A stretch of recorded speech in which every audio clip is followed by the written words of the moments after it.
Hello all, welcome to my channel. I'm back with another video. In this video, we are going to discuss something about airflow. So airflow has concept of connection, hooks, and operators. We will try to understand how three of them work together to achieve a certain task. So let's get started. So first thing first, why do we need connection or why do we need hooks and everything? So when we try to access an external API or external system outside of Airflow environment, we need certain credentials or even we need certain configurations that are needed to get connected to a outside or external system. For example, let's say if we are trying to get some file from S3, we need the AWS credentials, we need the bucket name, we need the prefix and everything for the task to accomplish.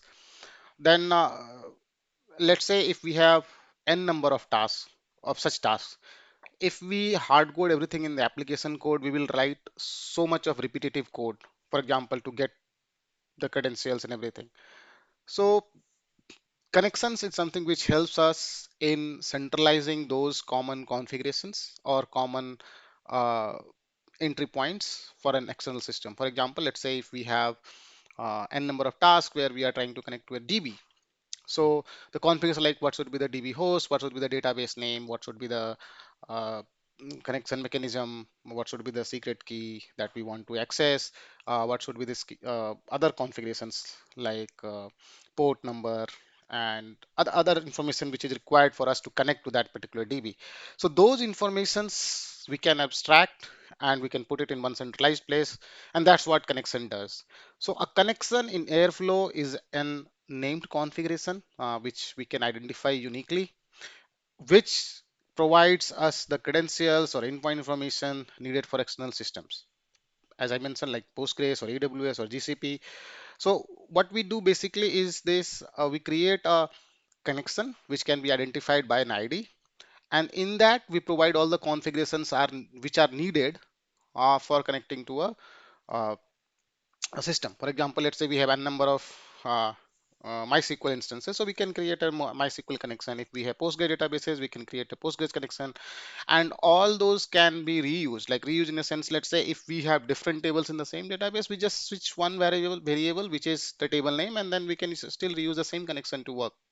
Or if we have a requirement of maintaining separate, let's say username or users which have separate privileges, we can create separate connections as well. So that's what the connection does, and its responsibilities are like to maintain separation of this information. Like we have admin. The way we create is we go to Airflow DAG, we go to the admin console, we click on connections, and then we create it. So that's how we define uh, Airflow connections. Then we have hooks. Hooks are uh, we, for example, as we mentioned, like the same thing. If we take the example of SQL uh, or Postgres DB. So the way it happens, let's say if we have a Python code and we want to execute a SQL statement, we have to write some boilerplate code, right? For example, creating the connection, then getting a connection object, then writing an execute statement, creating a cursor object. So those kind of boilerplate code will remain same across different tasks that we are trying to achieve, which all talk to DB. So what we do generally is Airflow has a concept of hooks. What hooks basically do is that they will uh, provide these boilerplate code, or they will abstract those from the actual task that is getting implemented, and they will provide a way for us to simply execute those tasks. So hooks becomes abstraction on how we access those external APIs. In this case, PostgreDB. So in the first connections, what it does, it abstracts how we connect to its external system, and then this hooks, it's something which abstracts how we execute something or how we interact, means how we make certain calls to that particular external object or external system.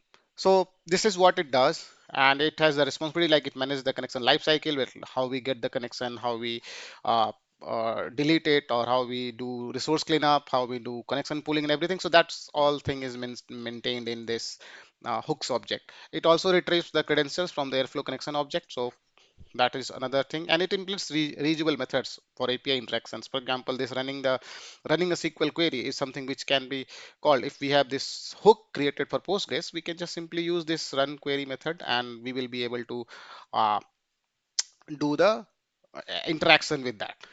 Then we have operators. So operators is an abstraction of the task, what we actually want to do.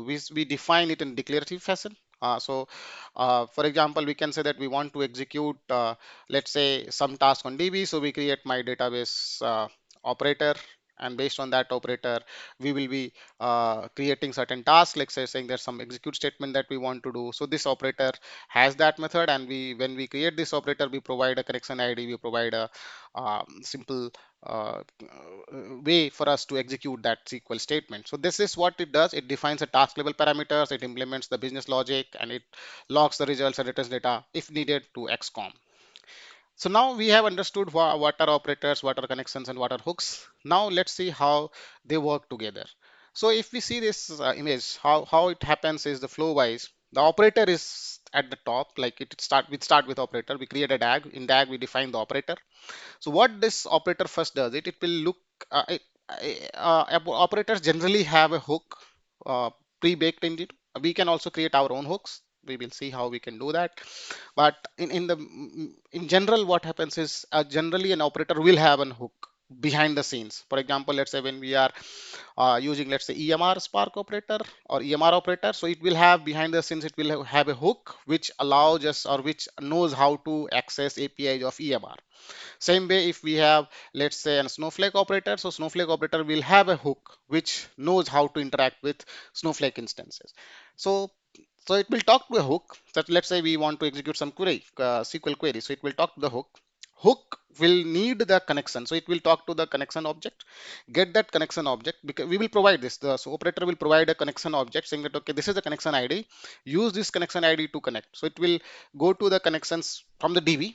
It will fetch that connection details, like what are the host name, port, URL, what kind of authentication to use, and who's the user, password, and everything that comes from connections. It will then get those things, and hooks will then send a call or make an API call to the external API. It's in this case, let's say, Snowflake. So it will execute the Snowflake statement that we want to run, get the output of that, and then pass it to the operator.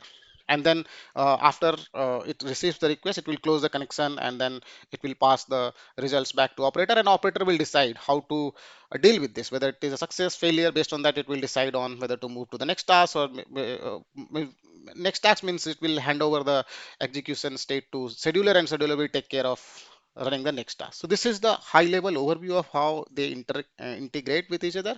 And this is just a summary that DAG DAG will create an instance on operator, passing the connection ID. Then the operator calls the hook. Hook will call the connection object to get the connection details. And then once it has the connection details, it will make an external API call. It can be get, post, or whatever request that we have. And then once it gets the response back, it will return the response to the operator, and operator will decide whether the task is successful or failure. And how we, for example, above we have seen, right here, there are few examples that we see. Let's say we have created a connection for the DB. So the hook will have like this. So this hook expects a connection ID. So it will say connection ID, and from the connection ID, it will get the host, the user, password, and schema. And then it will say create get connection object. So again, it will use the psychobg to connect to this particular external API, and then it will have a run query method that we have. So basically, we have to implement this get connection and run query method. And once we have this, we can create an operator. So we have, let's say, an operator which is called my database operator. So here we will import the hook because that is needed to get the connections and everything. So what it will do, it will have an init method, and then it will have an execute method. That's the requirement. Each operator should have one init and one execute method. And this, in the execute method, it will first call the hook, and then it will call the this is just a log, and it will return a hook dot run query, and then whatever is the result of this, it will get returned. So this is the operator that we have.